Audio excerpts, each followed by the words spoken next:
things you need to weed off, the doubts, the unbelief, those challenges that will come your way that the enemy want to ensure that will destroy your faith in God. The Bible says, if you ask anything and you do not doubt, do you know that when you give your tithe and offering, you are asking something from God?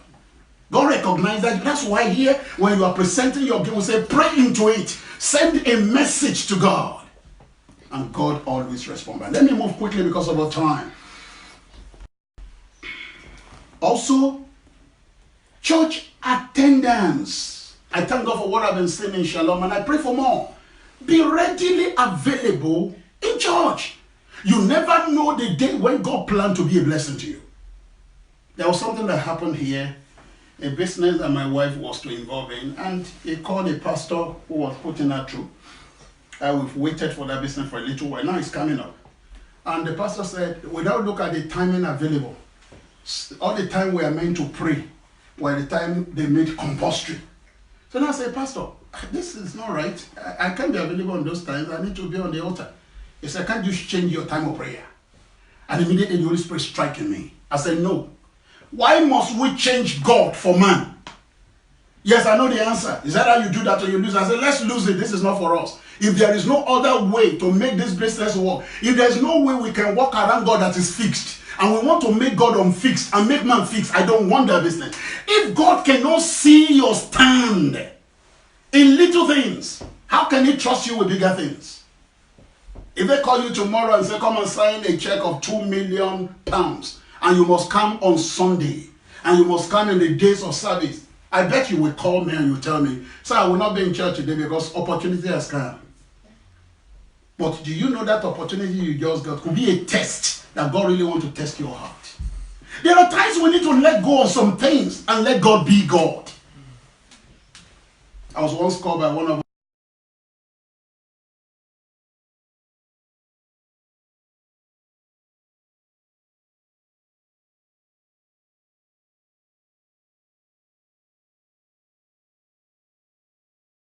I will not allow it to happen under my watch, because whatever will take you from the presence of God when you are meant to be there could not be God. There was something they gave to me recently. There's something they gave to me recently. And right in there, as they gave me that opportunity, they said, you have to be here on so days. And I told them, sorry, this is not for me. Say, why? Because I have to be in church. So because of church, you will not come for this great opportunity. I give you some money. I said, keep your money. Let me keep my God.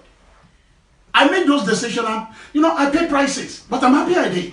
The three Hebrews said, let it be known to you, O King Nebuchadnezzar, even if we have to die in the process of the decision we make, we will not bow down. We bow down too easily. But remember what he said, for I know the plans and thoughts I have for you. He knows the plan, but test will come. What we did in that test will determine the next level. I don't want to run around in cycle anymore. I just want God's way to be done. And for God's way to be done, the test will always be, will you put me first? Or will you put the word first? Look, it's not that we've committed sin. It's just that we are proving to God that we are not there yet. Recognizing the little beginnings. Promotion does not come from west, from south, from east, from north, but from God. Can I tell you about that business I've just told you about? When we put our foot down, we say, it's for God first. We are not changing the thing that we've been doing for years just because a business come overnight. Do you know God made a way around it? The business changed for us. The moment God knew that these people are taking a stand for me, God too took a stand for us. We didn't lose the business. And both ways we won. I can stand tall in the presence of God and say, Lord, you know where my heart is. But if I have immediately say, oh, money first, how can I stand before God and say, God, you know where my heart is? And believe me or not, if God does not build the house, the laborer still labored in vain. These are mature teaching that church needed in this end time. Preaching this kind of messages in churches will only be those that are really ready to be what God wants to be, that will take it. But I made a vow to God I will not lie to anybody. Because when the truth is hold on to, the future is secured. And I'm talking of the future that only God himself knows. What about evangelism? How much of evangelism have we done this year? We always come and say, God, we thank you for this new year. We thank you for what you have done. We thank you for what you are doing. We thank you because we are still alive. And God is saying, what is my benefit in everything you are thanking me for? I saved you, yes. How many of you preach Christ to? Oh, don't wait till when the church want to go to evangelism before we say, okay, we are all going out. Step out. You are a son of the kingdom for your father. Speak to somebody. 52 weeks, 12 months, 365 days. How many souls have we saved? Who can you point to when you get to heaven? This one knew about Jesus through me.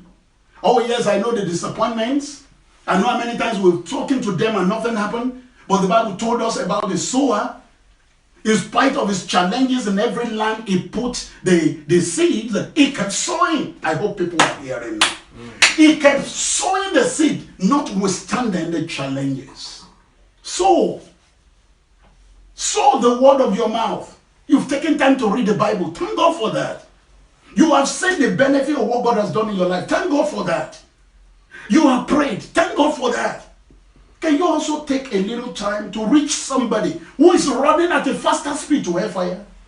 Because whether you believe it or not, people are going to hell daily. The Bible says there is a way that is broad. Multitude are rushing into it. Can you help God to pull one out of that multitude?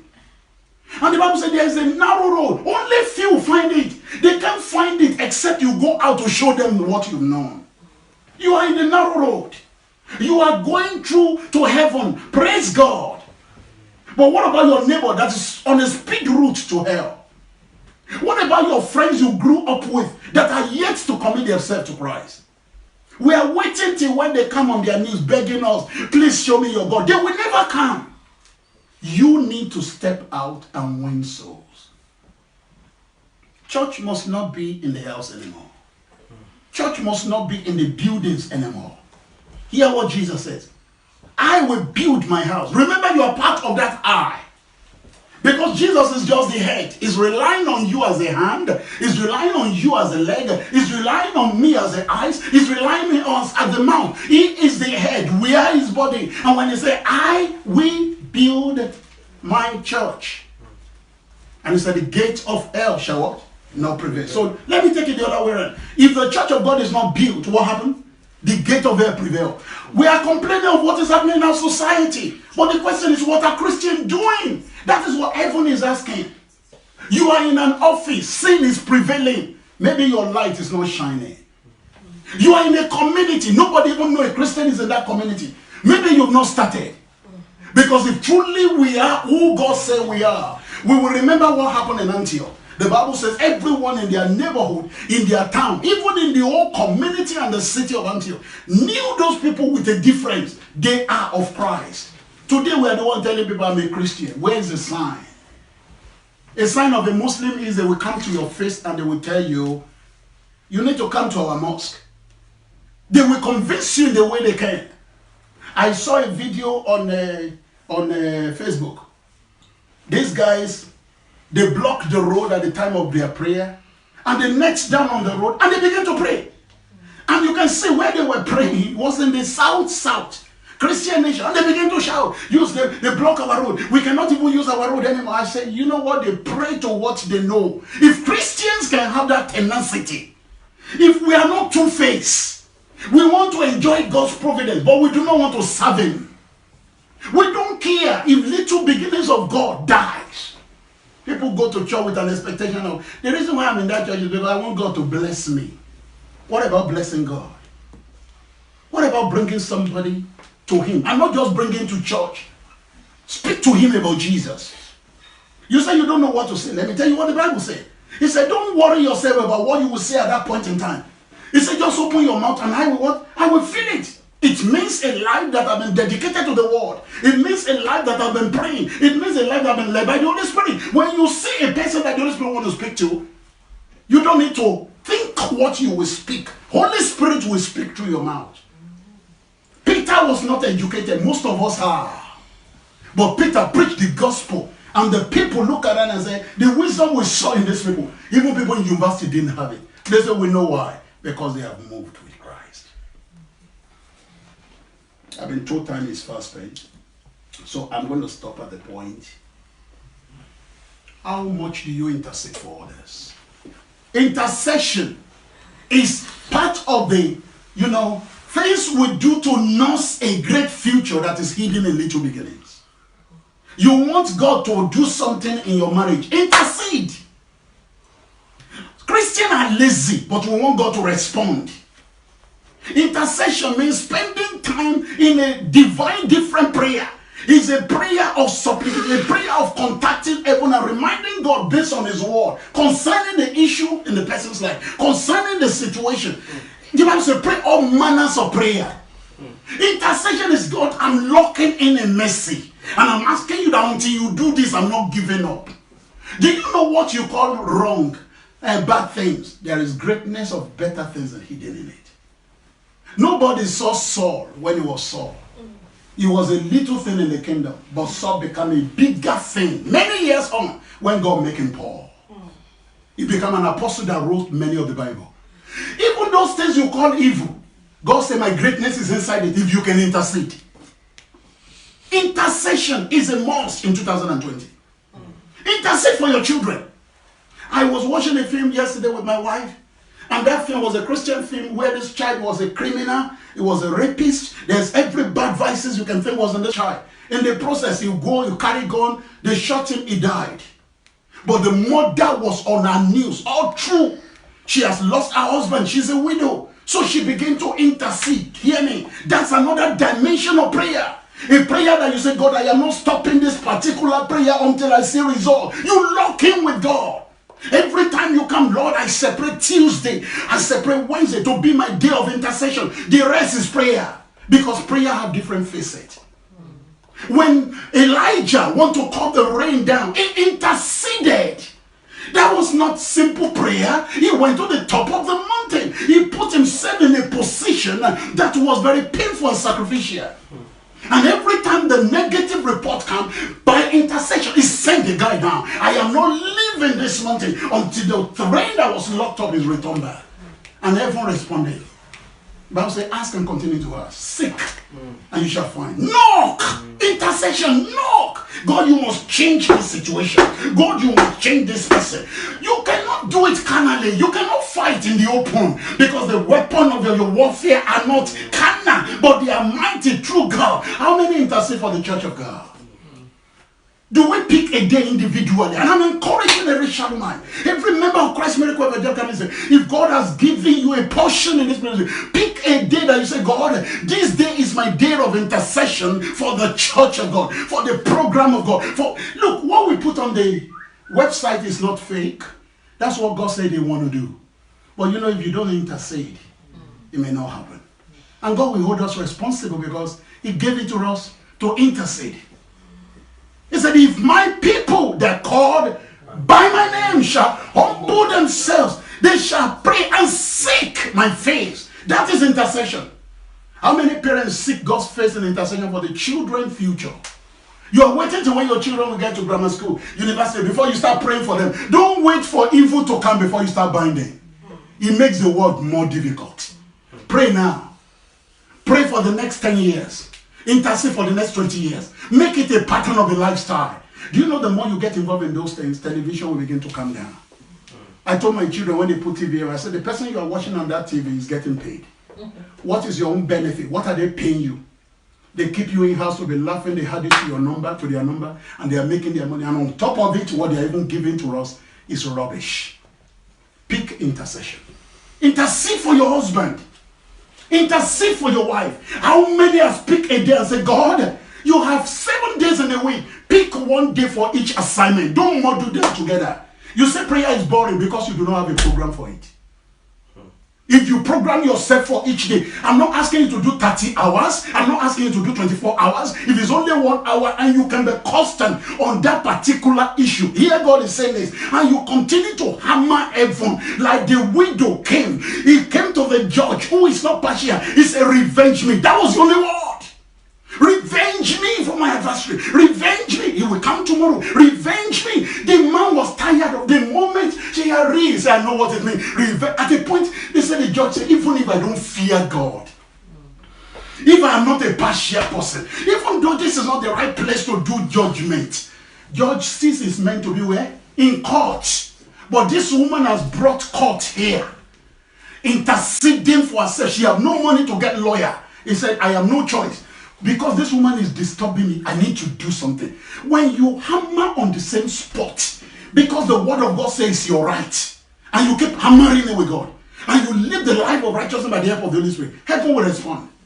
Hear what Moses said. He said, not an hoof will be left behind. Nothing will be. Are you leaving something behind in 2019? When are you picking it up? It's a challenge for you and I. We cannot enter the 2020. I see, I sat there, God spoke to me. He said, what's 2020? I said, vision, clear vision, perfect vision. He said, that's 2020 for those that will do it right. 2020 vision. A clear, bright vision. And I don't know why God is doing this today. When Pastor Day came here, he said the same thing. For I know the plans and the thought that I have. What's that? A vision. God is setting the vision clear. And he took me to Habakkuk. He said the vision has a voice. He will speak at his appointed time. The appointed time is now. Amen. But if the vision is speaking and we're not speaking with the vision, we kill the vision. The vision needs you to give more voice. Support the vision by speaking in prayer.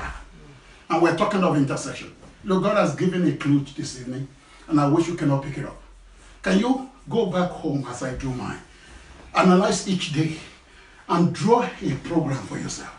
If it's only 30 minutes you have the strength for, do 30 minutes. This is for my family. Lord, I am praying for my household. Lord, I am praying for my husband. You must move him to the next level. Let the husband pray for his wife. Do it. Don't ask for anything. Just those family prayer. Pick another day for the church. Pick another day for your business opportunities. Pick another day for the dream of God for you that you don't know, but God say no. He didn't forget, but he wanted to remind him. You hear what he said? He said, concerning my hand, what? Command what? Yes. Which means he wants you to have an input.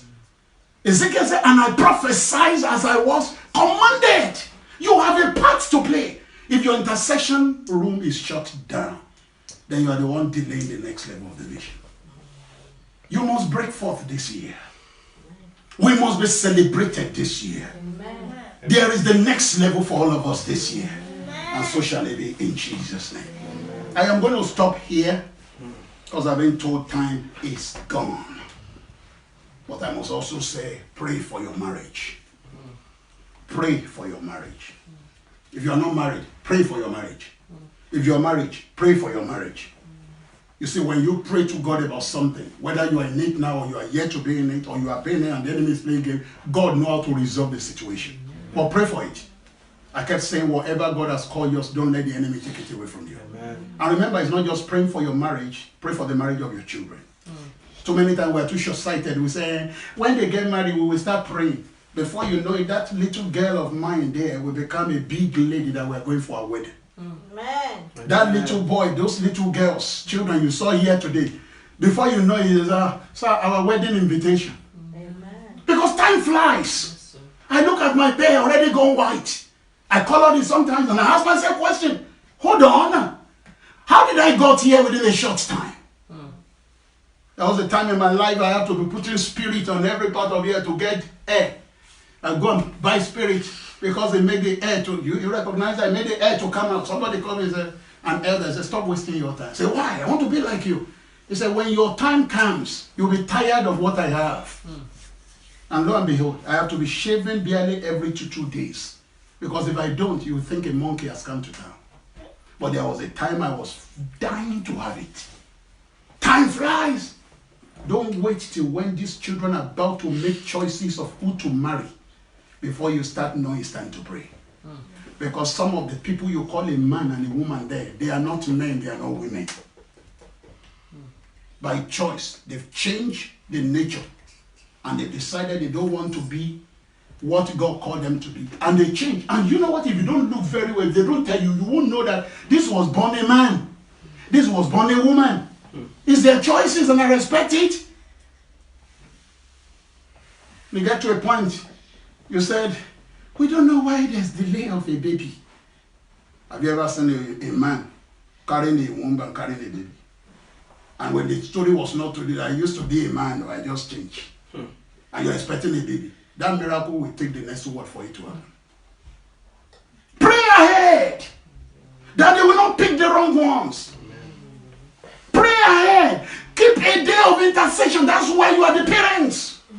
Pray for their future. Pray for their choices. Pray for their decision. Pray out any friends that want to come into their life and create pain in 20 years to come.